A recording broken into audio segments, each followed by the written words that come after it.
this present controversy about caste system, basically there are three levels of it. One is the physical, second is the cultural, third is spiritual. Spiritual element comes from the Purushukta, the four aspects of the Lord, Purusha, Padabhyam, that at the feet there is Shudra, then at the thighs and belly is Vaishya, the chest and the bhuja is Kshatriya, and the mastisk, the head, is Brahmin. And then there is, this is the evolutionary process through which the soul has to undergo. This inner truth applies. This is what the Gita says. You cannot have a man jump from step 1 to step 4. You can do it in one life. But you cannot suddenly jump. You can be redeemed from the lowest state to the highest in one lifetime. So, where did the error go? The error that was created by the caste system. It's not even caste system. It was Varna Vyavastha. Caste system is a gift of the British, who couldn't understand anything about anything. And words is we who just swallow them and follow them. So one Vyavastha was that it's best for you if your actions your work is in conformity with your own innate temperament, the soul force in you. So it's very beautiful. Even now we do that. The temperament of a person. So when you take that into consideration, it's beautiful because not everybody will do everything in life. So you take into account the predominant soul force and you allow it to blossom. So it can lead even a Shudra straight to moksha. There is something called as sadharma gati, moksha, simply by doing that, because at any level you can join the divine. You will not fulfill the evolutionary curve, that's okay. But anybody by mere surrender and by doing your whatever work you are given, if you do it a Shudra, he also will arrive at the divine. This is what the Gita also says. But if you want to complete the fullness of the evolution, at any point you can quit the game. There is only one thing, you have to realize the divine, you call it quits. And anybody can realize. He can realize based on his own Swadharma. It's possible. But if you want to complete the evolutionary curve, then you go through this whole process, which is what Shri Krishna says, Samagram Mam. Hardly anybody even knows me in my fullness. So knowing him in his fullness is all the fourfold powers which Sri Aurobindo speaks about. The Maheshwari, Mahakali, Mahalakshmi, Mahasaraswati. Then you engage in integral yoga. But mukti can be at any level.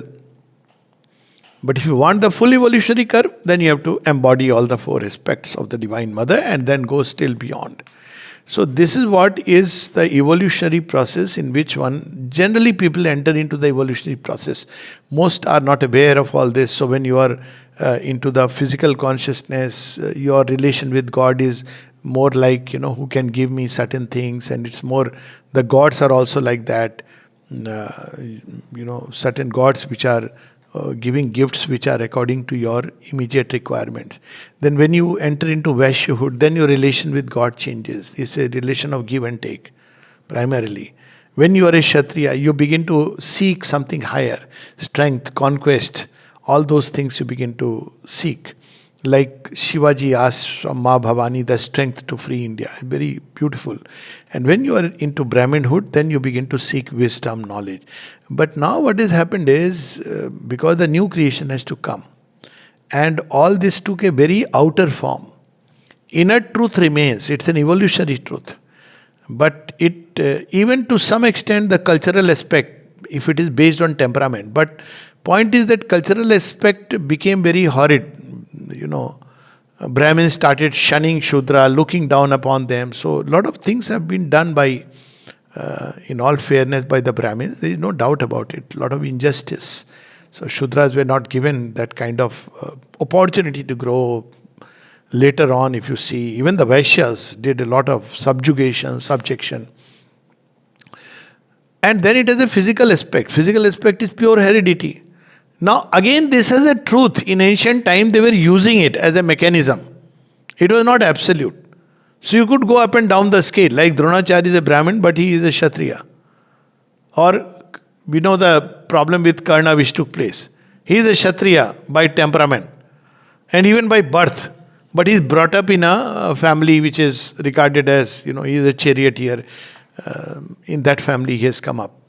So though charioteers were actually, if you go back to the ancient times, they were actually part of the Brahmanatva and they were not regarded as low, which modern people show. But anyways, he was a Kshatriya by temperament and everything. So it was accepted that they will be one step forward, one step backward. So it was not something fixed by birth. Birth can only give a stamp of heredity. So you see in ancient times, you hardly know surname of people. You know that they were king, he was Senapati, but you don't have surname. Surname came later when you started fixing. So the moment you fix something, it loses its truth. So it had to break down. So now you see it has been broken down. Though you can see somewhere the traces remain. It's very interesting. There are people in whom you will see a lot of correspondence between the physical birth as a Brahmin and the seeking of knowledge is there. But equally you will find people who are Singh by title, but rats by their courage. It is also true. So it's all mixed. So in like Kali Yuga is called Kali Vrajanam. So all this has been broken by who? But by the divine. Truth cannot be destroyed, but it has become inner truth. And by the way, it was everywhere. You see, in the Western society, it was there. The 4 gradations. It was there in the Indian society. But now the divine wants to create a new being. The new being must have all 4. That's what he says in the Mother, first chapter. Illumined disciple, a warrior, a servant of the Lord. So the new being will have all these 4 elements. So that's why it has been broken. So if it has been broken, you should not start continuing with the that reservation and all. It's absolutely, you are knowingly, unknowingly, directly, indirectly strengthening this element. Reservation, if you have to do it, should be only for the economically weak and the deprived section. So there are people who may be Brahmin by birth. I know many Sharmajis and Mishrajis who poor fellows are doing photo framing. They can't get reservation.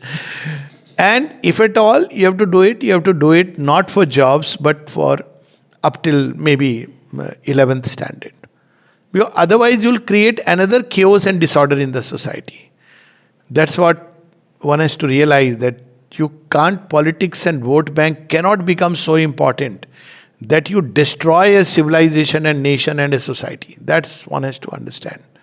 That's what this recent controversy, which is very true, people have revolted and they should revolt.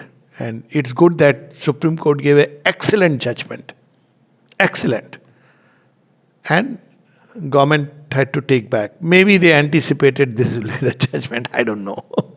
They were trying to play it both ways. But this kind of a game is a very dangerous game. Now, reservation should be only till 11th standard, and based on really the weaker sections of society must be encouraged, helped. But you can't do it for like anything is open for everyone. You'll create a chaos. Let people reach by a process which in nature is called natural selection. So the person who is meant for it will go there and nature will encourage. That should be the correct approach. Jai Ma.